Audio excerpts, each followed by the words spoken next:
Cinéma Radio. Cinéma Radio. Climax. Cinéma Radio Saga. A great new hour-long dramatic series from Hollywood. Cinéma Radio aime la saga Star Wars Rien ne nous arrêtera. et vous propose de réveiller la force qui est en vous. J'achèverai ce que vous avez commencé.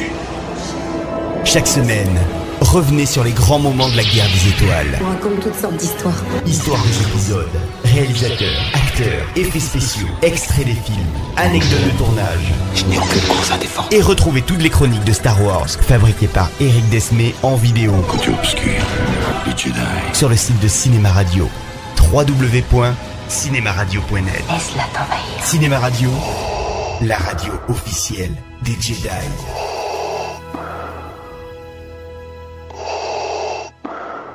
Épisode numéro 2, l'attaque des clones. Première partie, le film.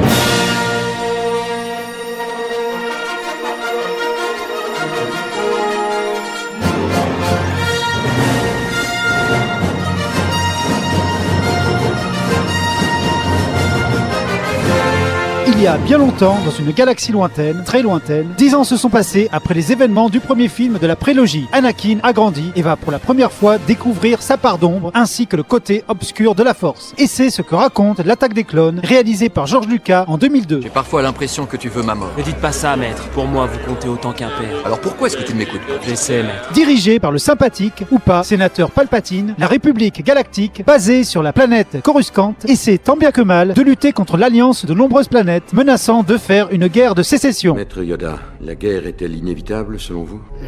Le côté obscur de la force trouble tout.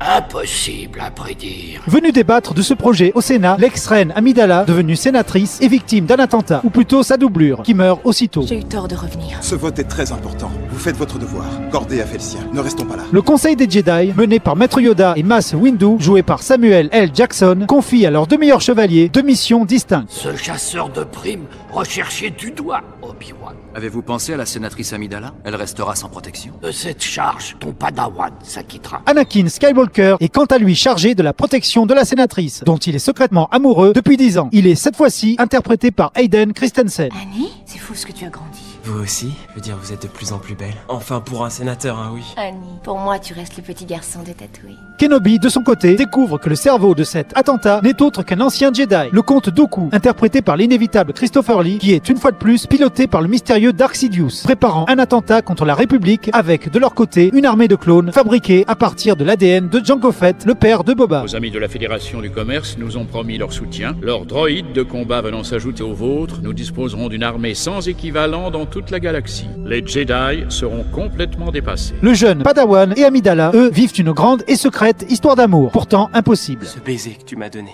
hante mes jours et mes nuits, dans mes cauchemars, ne m'en reste plus qu'une cicatrice qui ne se refermera jamais. Anakin, c'est impossible. Reprends tes esprits. Toi, tu appartiens au Jedi et moi, j'appartiens au Sénat. Alors tu éprouves quelque chose pour moi? Je ne te laisserai pas compromettre ton avenir. Mais alerté par un danger imminent, Anakin, accompagné de sa belle, se rendent à Tatooine, sa planète natale, pour retrouver sa mère. Mais le Jedi arrive juste à temps pour la voir mourir dans ses bras, torturé par les hommes des sables, qu'il finit par massacrer jusqu'au dernier. Pourquoi est-ce que je n'ai rien pu faire? Pourquoi fallait-il qu'elle meure? Si j'avais été là, je l'aurais sauvée. Je les ai tués. Je les ai tous tués. Même les femmes. Et aussi les enfants, tous. Je les ai égorgés comme des animaux. Je les hais!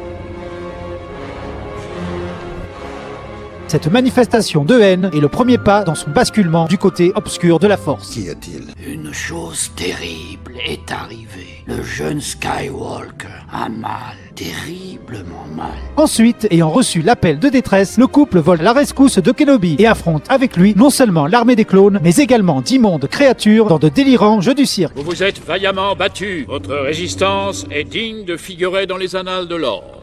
Mais maintenant, c'est terminé. Capitulez, et je vous garantis que vos vies seront épargnées. Bizarrement, ils sont aidés dans leur combat par l'arrivée des nouvelles troupes de la République que nous, spectateurs de la vieille trilogie, identifions comme étant celles de l'Empire. Il faut dire que Palpatine, se servant des nombreuses attaques dont est victime la galaxie, a réussi à faire voter la loi permettant la levée de cette armée. Et un gouvernement qui profite du terrorisme afin d'accroître son pouvoir, honnêtement, j'ai un petit air de déjà-vu. Je pense qu'il faudra surveiller le Sénat de très près. D'accord, je le suis. Je dois reconnaître que sans les clones, Solo, nous n'aurions pu remporter la victoire. La victoire? Tu appelles ça une victoire? Du côté obscur, le voile vient de se déchirer. Il est clair que Lucas a voulu, avec ce film, faire l'équivalent de l'Empire contre-attaque pour la nouvelle trilogie. Et si l'on compare ces deux films, il faut bien reconnaître que l'Attaque des clones est bon perdant. Visuellement très beau, il contient de nombreux bons moments, mais jamais aussi marquants que ses illustres prédécesseurs. Heureusement que les scènes avec C-3PO et son corps séparé de sa tête renouent avec l'esprit insouciant de l'âge d'or de Star Wars. R2, qu'est-ce que tu fais là? Arrête, tu vas me froisser quelque chose. Mon cou. Où m'en mets-tu? Je ne voudrais pas être un poulet pour toi. Quant à l'histoire d'amour entre Anakin et Amidala, elle est totalement ratée. La mise en scène de Lucas manquant sérieusement de relief. Seule la talentueuse Nathalie Portman apporte un peu de sensibilité et d'émotion à cet énorme passage à vide au milieu du film. Je t'en prie, ne me regarde pas comme ça. Pourquoi? Parce que ça me gêne, tout simplement. Bref, nous sommes en droit de nous demander si l'Attaque des clones, malgré ses nombreuses qualités, était réellement indispensable dans la narration de ce préquel. En effet, Lucas n'a pas grand-chose à raconter dans celui-ci. En faire seulement 2 aurait été largement suffisant, surtout que le 3e et dernier film sera lui beaucoup plus intéressant. La force est avec nous, maître Sidious. La guerre a débuté. Parfait. Tout se déroule comme prévu. Mais c'est une autre histoire et donc une autre chronique. Et en attendant, je vous dis... Debout les hommes et que la force soit avec vous.